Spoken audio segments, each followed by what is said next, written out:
What's going on, everybody? This is Brad Bishop coming to y'all from Bishop Brad 2.0, or whatever I freaking call myself. This is your post-game analysis of the National Pepper League and the NPL. Sitting out here on my back porch, I just want to make y'all a little video here. First things first, congratulations to all four of you.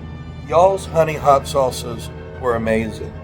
Me and Justine, my wife, I think we did 6. It ended up being 6 judgments altogether on this tournament.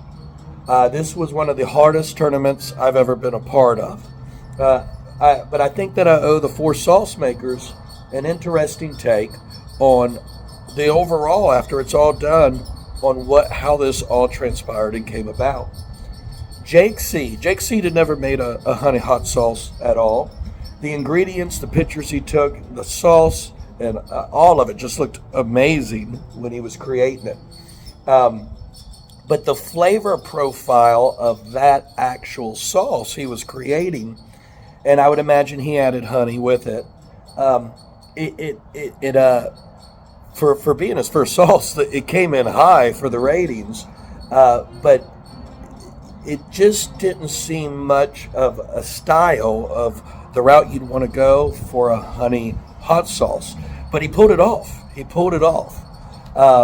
That is why Jake kind of led behind a little bit in the competition, only for that simple reason. Both of those flavors, the sweetness of the honey and what would have been a more salsa style sauce, they just didn't mesh properly.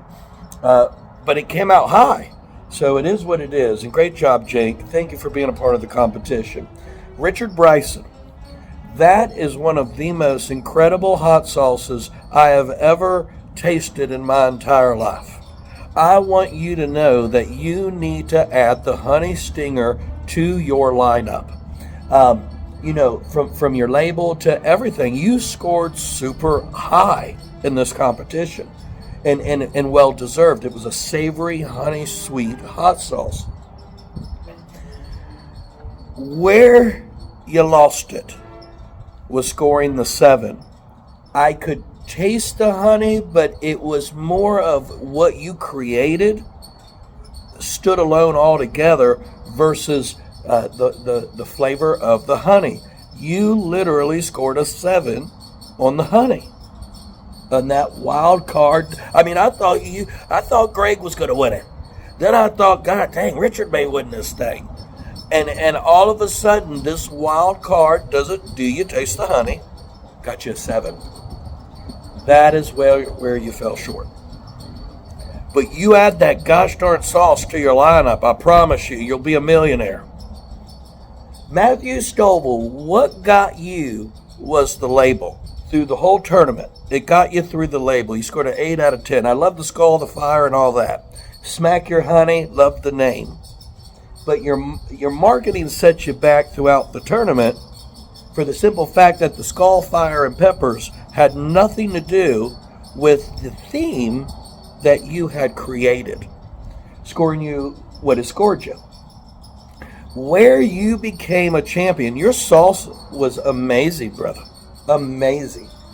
And where you came out ahead was scoring that dang 10 out of 10. Your sauce, I felt like I was swimming in a honey hot sauce. And that, my friend, is what made you the unbelievable winner and overriding Greg Dooley. To override Richard Bryson and Greg Dooley in this competition blows my damn mind as the host. And you somehow being a damn sleeper the whole time because of your marketing freaking won the gosh darn NPL, you champion stud. Now, Greg Dooley, that all-around sauce buzzkill is a hit from out of this world. You know what? We all went through it together. You saw the competition. I mean, on flavor, on perfect spice, on the honey flavor. Your honey, what got you was Matthew Stovall. Matthew Stovall's what got Greg Dooley. Because Greg Dooley, I thought, was probably going to end up ahead. Greg Dooley would have ended up beating Richard Bryson because Greg Dooley's sauce tasted a little bit more like honey. Your sauce, Greg, came in at an 8. Don't taste that of honey because it was you could taste the honey. But Matthew Stovall's was just a little bit higher. But Greg, that is a brilliant, brilliant sauce. Put it in your lineup if you get back started. Trust me on that one. 3 brilliant sauces came out of this 4. And it was Richard, Greg, and Matthew Stovall ended up, getting you all out. If it hadn't been for Matthew Stovall's honey sauce, that stuff, get you some. You'll understand why I'm making this video. I love every single one of you. I'm proud of all 4 of you. Thank you for allowing Bishop Brad 2.0 to host such an incredible competition for you fellas. I'll see you on the next one. Bye-bye.